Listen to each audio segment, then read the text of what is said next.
नमस्कार, मैं आलोक कुमार और आप देख रहे हैं जीडी न्यूज आपकी आवाज़। रूस और यूक्रेन में युद्ध लगातार जारी है और भारत से कुछ बच्चे थे जो एमबीबीएस की पढ़ाई यूक्रेन में कर रहे थे, लेकिन उन बच्चों के साथ भी कहीं ना कहीं समस्याएं आ रही है, क्योंकि जिस तरह से युद्ध जो छिड़ा हुआ है, जो रूस लगातार यूक्रेन पर चढ़ाई कर रहा है और यूक्रेन के जो सैनिक है वो भी मुंह तोड़ जवाब दे रहे हैं। उस बीच हमारे जो भारत के जो स्टूडेंट थे जो एमबीबीएस की पढ़ाई कर रहे थे यूक्रेन से, हमारे साथ खुद एक जो लड़की मौजूद है जो खुद यहाँ से गुड़गांव से गई थी यूक्रेन में एमबीबीएस की पढ़ाई करी। सबसे पहले नाम बताइए, आपका नाम क्या है? मेरा नाम यशिका पवार। अच्छा यशिका, सबसे पहले तो ये बताइए कि कब आप गई थी यहाँ से यूक्रेन में, जो आपने एमबीबीएस की पढ़ाई करी थी, कौन से सन में गई थी? मैं 2018 में वहाँ गई थी, अब मेरा 4th ईयर था। है अच्छा, तो क्या क्या दिक्कत हुई? जैसे कि जिस तरह से जो रूस ने जब यूक्रेन से जब युद्ध हो रहा है तो जो भारतीय छात्र हैं उनके साथ कैसी कैसी समस्याएं आ रही हैं?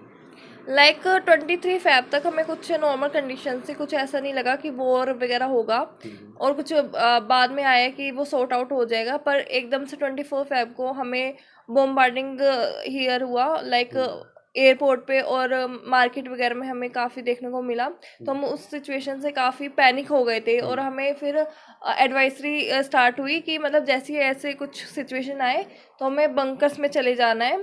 एंड मतलब और हर 2 मिनट के बाद सायरन बजते थे, तो हमें बंकर्स में जाना पड़ता था। 24 तारीख से शुरू? यस सर, 24 से।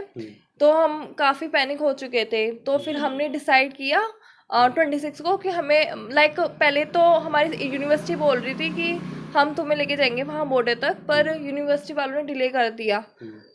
किसी इशू वगैरह हो गया था, तो हमने डिसाइड किया कि हम खुद ही जाएंगे। तो एक कॉन्ट्रैक्टर ने हमें बस कराई। देन हम बॉर्डर के लिए वहाँ से निकल गए थे, तो उन्होंने बोला कि इंडियन फ्लैग लेना, कि जैसे चेक वगैरह होता है तो इंडियन फ्लैग दिखा के हमें आगे की तरफ भेजेंगे वगैरह। तो हमने वो चीज़ करी, एंड उन्होंने 5.5 आवर हमने ट्रैवल किया उस बस में।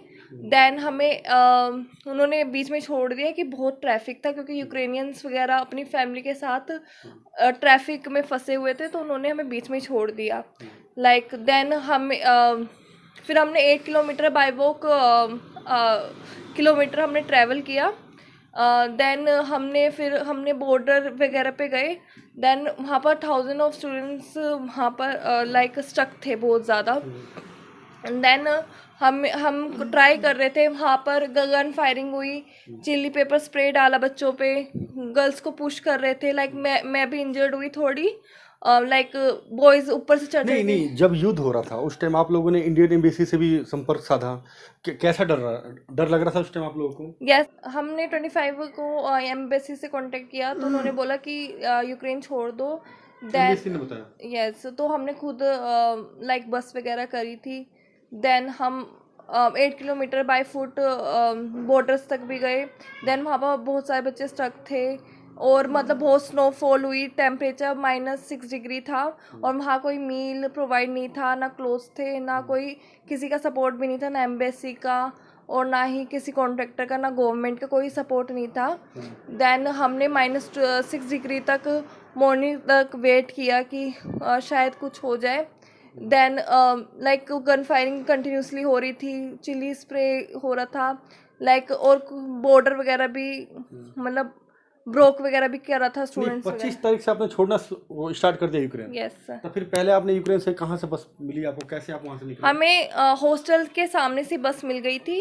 देन हमें फिर हाफ रोड पे उन्होंने छोड़ दिया। देन हमने बाय वॉक 8 किलोमीटर हमने क्रॉस किया था रोड। कौन से बॉर्डर पहुँचे थे? रोमानिया बॉर्डर पे हम क्रॉस तो किया। क्या जिस तरह से बात की जाए कि सैनिकों के साथ, जैसे आपने बताया कि हम बस में थे उस टाइम इंडियन फ्लैग लगवा रखा था, तो क्या उसमें कोई दिक्कत नहीं हुई उस टाइम? नहीं, उन्होंने बोला था कि इंडियन फ्लैग दिखाना, तो मे बी तुम्हारे लिए थोड़ा इजी रहेगा क्रॉस करना, लाइक वहाँ तक बॉर्डर तक जाना। उसके अलावा फिर कोई मैनेजमेंट नहीं था। बच्चे बहुत ही ज़्यादा फोर्सफुली लड़के ऊपर चढ़ बढ़ कर इंजर्ड हो गए बच्चे वगैरह, लाइक और चिली स्प्रे भी हो रहा था, और हर टाइप की मतलब बहुत ज़्यादा वर्स्ट सिचुएशन हमें देखने को मिली। तो फिर उसके बाद से अब आप कितने बजे फिर इंडिया पहुँचे हैं? मेरी कल की फ़्लाइट थी 5:40 PM, एंड मैं आज लैंड करी हूँ 6 AM।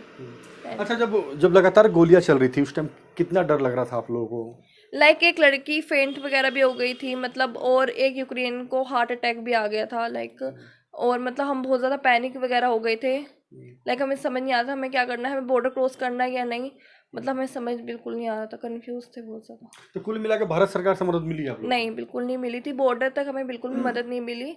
हम जो कर रहे थे खुद ही कर रहे थे, हमें जैसे बॉर्डर क्रॉस करना था वो हम खुद ही कर रहे थे, मतलब किसी का सपोर्ट नहीं था, किसी का एम्बेसी का भी इवन सपोर्ट नहीं था, कोई सपोर्ट नहीं किया? बिल्कुल नहीं सपोर्ट किया था। कितने बच्चे और थे वहाँ अभी और भी आपके हिसाब से फंसे होंगे जो आप लोगों के साथ हैं? खारकीव यूनिवर्सिटी वाले काफ़ी फंसे हुए हैं, अभी तक उनका कोई इवैक्यूएशन नहीं आया। और मतलब मेरी यूनिवर्सिटी वैनों से भी काफ़ी बच्चे वहाँ फंसे हुए हैं। नहीं, आप कह रही है कि हमने वहाँ से बस पकड़ा, फिर उसके बाद से हम बॉर्डर तक गए, इंडियन फ्लैग लगाया, कोई दिक्कत नहीं, फिर सरकार की कमियाँ क्या है? सरकार की ये है कि जब हम बॉर्डर पे थे तो उन्होंने बहुत बच्चों की लाइक हेल्थ वगैरह में इश्यूज आए थे, तो कोई मेडिसिन की कोई प्रोवाइड नहीं था। हम 2 दिन तक मतलब भूखे वगैरह थे, हमें कोई मील प्रोवाइड नहीं हुआ। लाइक हमें ठंड लग रही थी, ना कोई कैंप था, ना कोई हीटर प्रोवाइड किया गया, हमारे हाथ फ्रीज हो गए थे, बैटरी डाउन हो गई थी फ़ोन की, तो ये सारी चीज़ें। जब आप एयरपोर्ट पर पहुंचे तो क्या वहाँ से कुछ खाने पीने का इंतजाम किया हुआ था एयरपोर्ट पर? एयरपोर्ट पे रोमानिया वालों ने हमें कुछ चीज़ें दी थी, लाइक बेसिक चीज़ें। एयरपोर्ट पे तो हमें ऐसे कुछ स्पेशल वो नहीं दिया था मील वगैरह की तुम ये प्रोवाइड करो, मतलब गवर्नमेंट की तरफ से सिर्फ फ्लाइट वगैरह थी आई। कितने लोग आए हैं आपके साथ? 150 पीपल। 150 लोग। किराया वगैरह कुछ लिया गया है? नहीं, फ्री था। फ्री था। अच्छा, इससे पहले भी सुनने में आई थी कि किराया काफ़ी महंगा कर दिया गया था, क्या कुछ था उस टाइम? लाइक फ्लाइट्स लोगों को पता चला कि हमें जल्दी छोड़ देना चाहिए, तो फ्लाइट एकदम से उनका फेयर जो था हाई कर दिया था। तो मैंने भी बुक करवा ली थी अब टिकट्स वगैरह, लाइक मैंने टर्किश एयरलाइंस करवाई थी बुक, तो अभी तक मेरा उसका रिफंड वगैरह भी नहीं आया। अच्छा, भारत सरकार की तरफ से कहा गया था जब लड़ाई के दौरान कि आप लोग यूक्रेन छोड़ दो, ऐसा कुछ कहा नहीं, गया था? ऐसा कोई एडवाइजरी कोई एडवाइजरी जारी नहीं स्टार्ट की थी नहीं इंडियन करी थी। एम्बेसी वगैरह कहीं से भी? नहीं, उन्होंने 25 को बताया था कि तुम्हें मे भी छोड़ देना चाहिए, पर यूनिवर्सिटी वालों ने मतलब यूनिवर्सिटी ऑफलाइन। वालों ने रोक कर रखा? यस सर, यूनिवर्सिटी वाले ऑफलाइन क्या कहते थे उस टाइम? कहते कि ये बिल्कुल सेफ जोन है, तुम्हें कुछ नहीं होगा, और ऑफलाइन क्लासेस थी तब मेरी। अच्छा, आप लोगों के साथ भी कोई साथी हो जिस पर कुछ हमला हुआ हो, चाहे कि किसी को चोट आई हो, जो इंडियन छात्र की बात करें तो? बॉर्डर पे काफी बच्चे इंजर्ड हुए थे, लाइक कैसे कैसे इंजर्ड कैसे? बच्चे एक दूसरे को पुश कर रहे थे, और आर्मी वगैरह भी पुश वगैरह करने के उसमें लड़कियां वगैरह इंजर्ड हुई काफी, मैं भी थोड़ी बहुत। अच्छा। आर्मी वाले और बच्चों में झगड़ा हो रहा था क्योंकि वो हमें अंदर नहीं जाने दे रहे थे, और बहुत ज्यादा कंडीशन वर्स्ट हो गई थी, कहाँ? बॉर्डर क्रॉस करने नहीं दे रहे थे वो हमें। कौन से आर्मी वाले थे? यूक्रेन वाले थे, रूस वाले? यूक्रेनियन वाले थे, हमें वो बॉर्डर क्रॉस नहीं करने दे रहे थे, मतलब -5 में हमें समझ नहीं आता ना बॉर्डर क्रॉस हो रहा है, ना हमें कोई अच्छी क्या करते, क्यों क्रॉस को नहीं करने दे रहे थे? पता नहीं, वो हमें पता क्या वही कहते थे, कहते थे क्या कहते थे? कहते कि टर्न वाइज आओ, पहले लड़कियों को निकालो, पर लड़के ब्लॉक कर रखा था लड़कों ने कि नहीं निकलने देंगे हम लड़कियों को। लाइक वो क्यों ब्लॉक कर रखा था? क्योंकि वो लड़कियों को पहले निकाल रहे थे कि मतलब लड़कियों को ज़्यादा दिक्कत ना हो, तो वो इसी उससे गुस्से में थे और लड़कों ने ब्लॉक कर दिया था। और फिर इंडियन आर्मी उसी वजह से वो इंडियन आर्मी नहीं, यूक्रेनियन आर्मी उसी वजह से मतलब गुस्सा हुआ। हाँ, तो फिर उन्होंने बॉर्डर्स बंद कर दिए थे, क्लोज कर दिए थे फिर। जी बिल्कुल, तो ये ऐसा का है। हालांकि आज सुबह ये दिल्ली एयरपोर्ट पे आई है यूक्रेन से, इसकी मदर भी हमारे साथ मौजूद है। एक बार मैं विक्टोरिया यहाँ आई है। नाम क्या आपका? यामिनी पवार।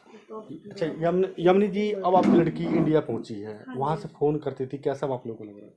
बच्चा बहुत ही डरा हुआ था, मेरा बच्चा 2 दिन से भूखा था। अब बच्चे के हाथ भी मतलब उसका मोबाइल भी बंद था, और हमें इतनी फिक्र हो रही थी बच्चे की कि हम बता नहीं सकते।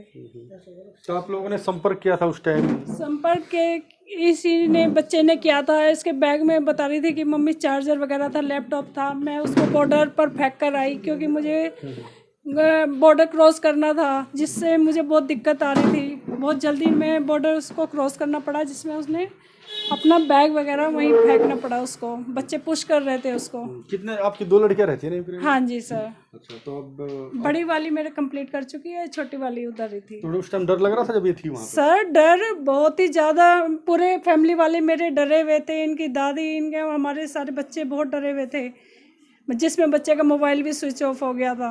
एक मोबाइल ही, उसका डॉक्यूमेंट्स वगैरह ही बचे थे, बाकी बैग। तो भारत सरकार का धन्यवाद करेंगे आप? हाँ जी सर, बहुत। जय हिंद, जय मेरा भारत महान, जिसने हमारे बच्चों को वहाँ से लेकर आए एयरपोर्ट से, बहुत बड़ी बात है।